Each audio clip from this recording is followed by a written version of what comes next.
Баршаңызға сәлем, менің каналыма қош келдіңіздер. Сіздерге бүгін керемет дәмді болып шығатын сірненің рецептісімен бөлісетін боламын.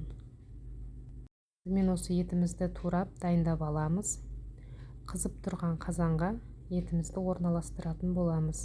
Мен осылай астына іш майын салып жібердім. Етімізді жақсылап орналастырамыз. Өте жұмсақ, керемет дәмді болып шығады. Осылай барлық еттерді саламыз. Және де үстіне осындай бір-екі менде ішек болған, соны да салып жібердім.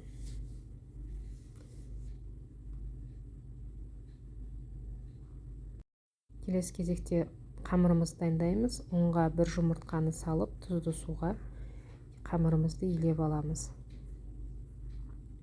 Міне сол аралықта етімізде өзінің согы бөлініп, жақсылап пісіп жатыр.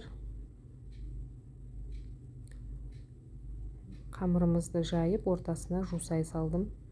Картошка, сарымсақ, сәбіз дайындап алдым. Қамырымыз да дайын. Енді дайын болған етіміздің үстіне жаңағы картошка, сәбізді саламыз. Дәміне қарай дәмдеуіштерді қосасыздар, тұзын қосасыздар. Бетіне жаңағы қамырымызды салдым. Осының бәрі қамыр мен картошка пісқанша баяу отта, өзінің буында әдемі болып пісетін болады. Осымен біздің сірнеміз дайын. Ас болсын.